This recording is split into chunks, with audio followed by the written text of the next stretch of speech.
I love photography and I love my DSLR. But can I take my DSLR everywhere with me? No. But can I take my mobile phone everywhere with me? Yes. So let's talk about 10 tips to make the most out of mobile photography. So let's get started.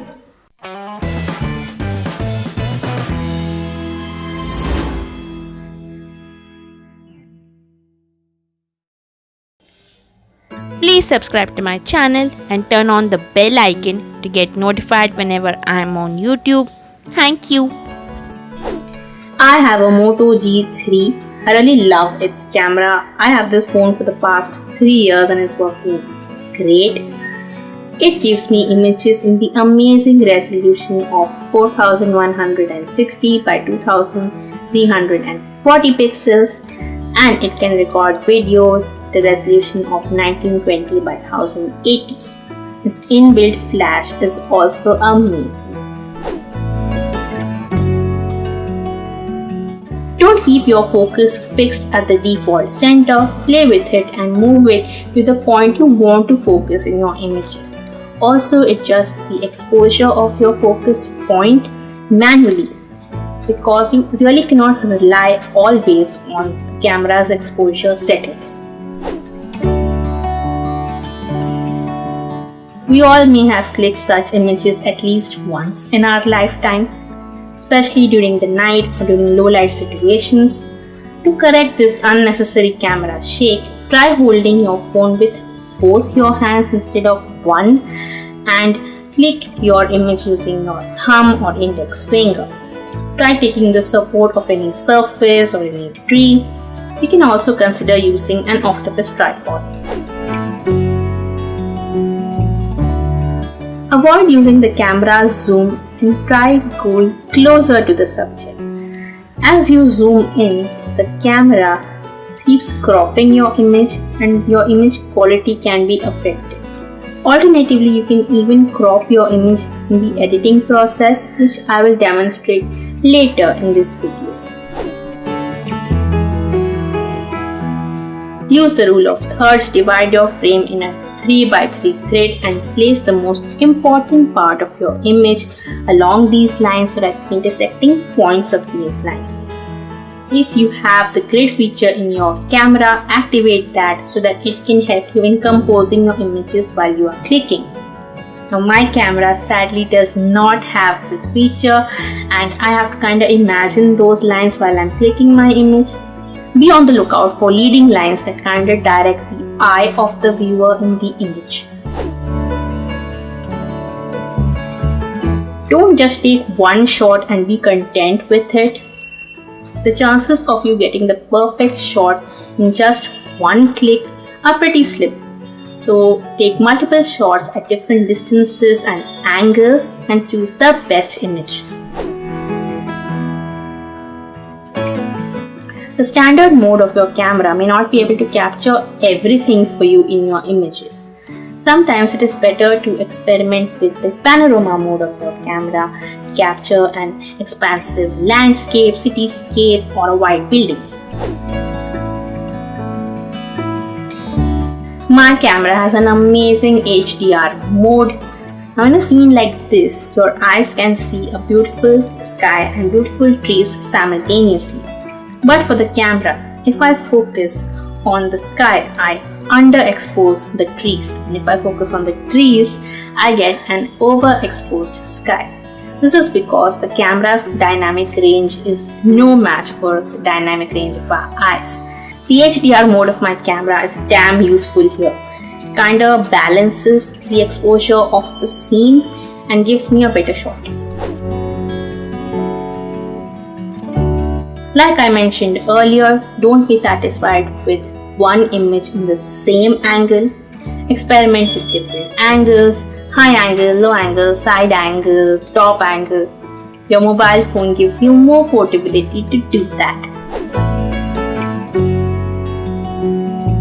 Be aware of the lighting around your subject. If you shoot in broad daylight, you don't have much to worry about with your mobile phone. Also try getting shots against any light source. You can also use the camera's inbuilt flash to enhance the lighting around your subject. So let me demonstrate to you how I edit my images using the Snapseed app on my mobile. I'm gonna edit the image of this beautiful flower for you guys today. I can browse through the different looks that are available on Snapseed. These are kind of like ready-made filters that I can use for my images. Let me apply one and show it to you. Nice and orange. But I don't like to go with them. I like to manually edit my images through the various tools available. There are so many tools available here. The first one and the most important one is Tune Image. Here I can adjust my brightness, saturation, highlights, shadows, vibrance and all that. I increase the brightness, increase the contrast just a little bit. I don't go overboard with these because the images then look dangerous. I keep the value around 15. I don't exceed it much. Saturation, ambience, I increase the ambience, reduce my highlights, turn up the shadows, and increase the temperature because this was taken in broad daylight. Let's save it. Next we go to the details. I increase my structure and sharpness, curves. In the curves option, it shows me the shadows, midtones and highlights of my images. So I can play with them in the curves menu. I up the shadows. Here I play with the midtones, the highlights.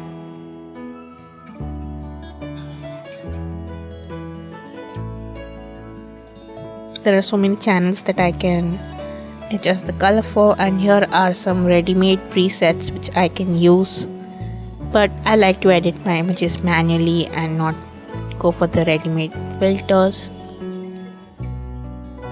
White balance, I can go with the auto one, but I don't like it. Here I can adjust my temperature and tint, increase the temperature. Here I'm going to turn down the tint because I want the greens to stand out even more. If I take it to the right, then the pinks will stand out. Next I will crop my image. This will look good in a square composition. I can fill my frame with this flower. Yes, ready to be Instagrammed.